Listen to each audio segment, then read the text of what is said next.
Transporter एक वाहिद लावारिस industry है कि जेबें और उनके खजाने के मुंह नहीं भरे। इंडस्ट्री कोई रियासत पाकिस्तान की फंडिंग से नहीं बनी है। पुलिस और एनएचए के मुंह पर एक जिंदा तमाचा है।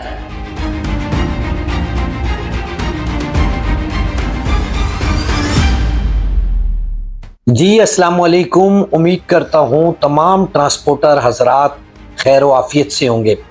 आज हम बात करेंगे टूल टैक्स के ऊपर।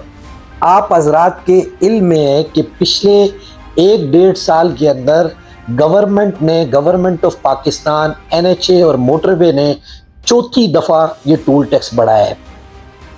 पहले सालों में एक दफ़ा जाके टूल टैक्स बढ़ता था। अब ये आलम हो चुका है कि गवर्नमेंट ऑफ पाकिस्तान ट्रांसपोर्टर्स को माशी तौर पर तबाह करना चाहती है, कमज़ोर करना चाहती है।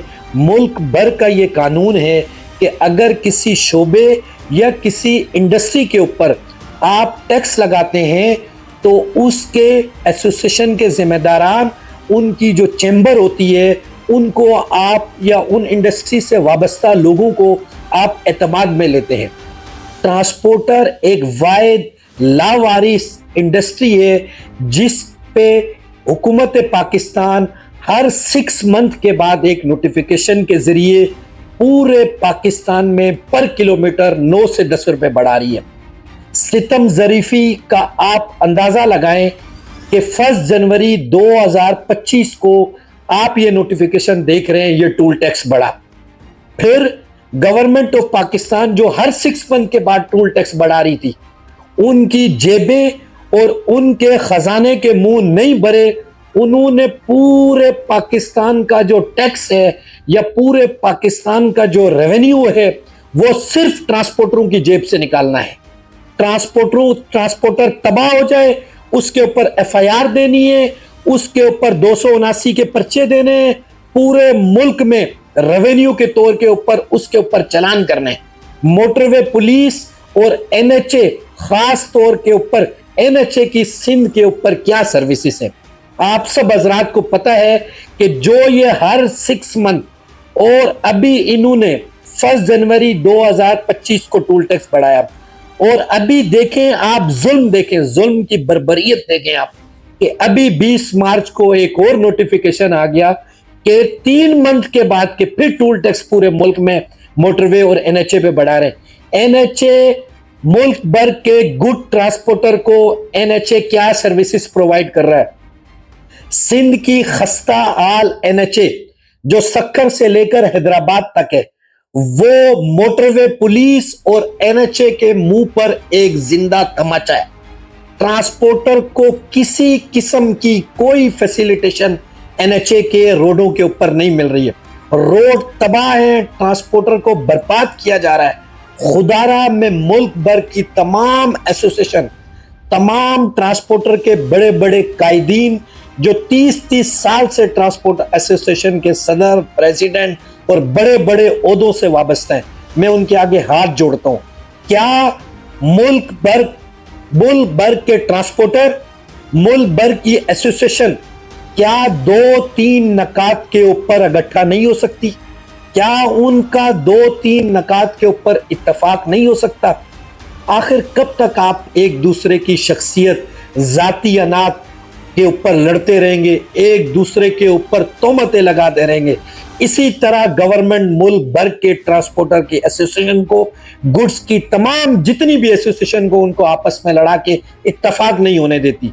क्या इतना मुअज़्ज़िज़ ट्रांसपोर्टर, 3.5 से 4 लाख गुड्स की गाड़ियां हैं जो मुल्क भर में नकदी की सूरत में टूल टैक्स दे रही हैं, उनके साथ ये जुल्म हो रहा है कि रात की तारीखी में हर 6 मंथ के बाद एक नोटिफिकेशन आता था। अब उन्होंने देखा कि इनकी कोई आवाज बनने वाला नहीं है, कोई बात करने वाला नहीं है, कोई ट्रांसपोर्ट इंडस्ट्री का झंडा 1 पॉइंट या 2 पॉइंट नकाती एजेंडा के ऊपर मुल्क भर के ट्रांसपोर्टरों को कोई इकट्ठा नहीं कर सकता है। इनके अंदर इत्तेफाक नहीं हो सकता है, इनके अंदर एका नहीं हो सकता है। तो उन्होंने अब हर 3 मंथ के बाद टूल टैक्स बढ़ा दिया। आप देखें कि इस तरह का जुल्म किस इंडस्ट्री के ऊपर हो रहा है। ये इंडस्ट्री कोई रियासत पाकिस्तान की फंडिंग से नहीं बनी है, ट्रांसपोर्ट इंडस्ट्री कोई किसी सब्सिडी से नहीं बनी है। मुल्क पाकिस्तान में गवर्नमेंट ऑफ पाकिस्तान, रियासत ऑफ पाकिस्तान ट्रांसपोर्टर को क्या फैसिलिटेशन दे रही है। ये लोगों की जाती प्रॉपर्टी है, लोगों का जाती एसेट है। लोग अपनी जमा पूंजी से करोड़ों रुपए की गाड़ियां ले रहे हैं, अपनी करोड़ों की गाड़ियां किस तरह चला रहे हैं। अगर इसी तरह रहा, मैं तमाम ट्रांसपोर्टर से अपील करता हूं तो आने वाले दिनों में ट्रांसपोर्टर का काम करना या गुड्स का काम करना मुश्किल ही नहीं बल्कि नामुमकिन हो जाएगा। ये एक इज्जतदार दुनिया भर के अंदर, पूरी दुनिया की आप मिसाल ले लें, ट्रांसपोर्टर एक इज्जतदार तबका है। ट्रांसपोर्ट वाइड पूरी दुनिया का ऐसा तबका है कि जिसको इज्जत बख्शी जाती है। क्या मैं आज सवाल पूछना चाहता हूं, मैं तमाम ट्रांसपोर्टर एसोसिएशन से सवाल पूछना चाहता हूं कि कब तक आप अकेले अकेले जंग लड़ेंगे। ट्रांसपोर्ट के मसाइल ऐसे हैं कि अकेला कोई भी शख्स, कोई भी यूनियन जितनी पावरफुल हो वो अकेले नहीं लड़ सकती है। आप देखें कि हमारे मुल्क में ट्रांसपोर्टर की, गाड़ी की, एसोसिएशन की क्या इज्जत है। खुदारा आखिरी में मैं आपको फिर हाथ जोड़ के अपील करता हूं कि ये जो फेडरेशन बनने जा रही है पूरे पाकिस्तान की, इसका एक बिल्कुल इस तरह 1 पॉइंट या 2 पॉइंट एजेंडा हो जिसमें मुल्क भर के ट्रांसपोर्टर एक साथ हों और इसका एक अलायंस बन जाए। एक आवाज होनी चाहिए पूरे पाकिस्तान के अंदर कि जहां पर भी किसी भी भाई के ऊपर, ट्रांसपोर्टर के ऊपर पंजाब में जुल्म हो रहा है तो बलूचिस्तान वाला बोले, सिंध वाला बोले, केपीके वाला बोले। केपीके में जुल्म हो रहा है तो ये तीनों सूबों, चारों कश्मीर, आजाद कश्मीर, गिलगित बल्तिस्तान का ट्रांसपोर्टर आवाज उठाए। उम्मीद करता हूं मेरी बातें आपको तल्ख लगी होंगी, मेरे लहजे में आपको सख्ती लगी होगी, पर ये हकीकत के ऊपर, मबनी के ऊपर बातें की हैं। इसको ज्यादा, तमाम दोस्तों से मैं गुजारिश करता हूं कि इसको ज्यादा से ज्यादा शेयर करें ताकि मुल्क भर की ट्रांसपोर्ट इंडस्ट्री एक इत्तफाक की तरफ बढ़े। और ईद के बाद मैं हुकूमत पाकिस्तान को बावर कराना चाहता हूं। आल पाकिस्तान गुड मजदा ऑनर एसोसिएशन इसके ऊपर इंशाअल्लाह ईद के बाद कोई ना कोई लाएअमल बनाएगी। Thank you so much. Allah हाफिज, टेक केयर, अल्लाह नेगेमान।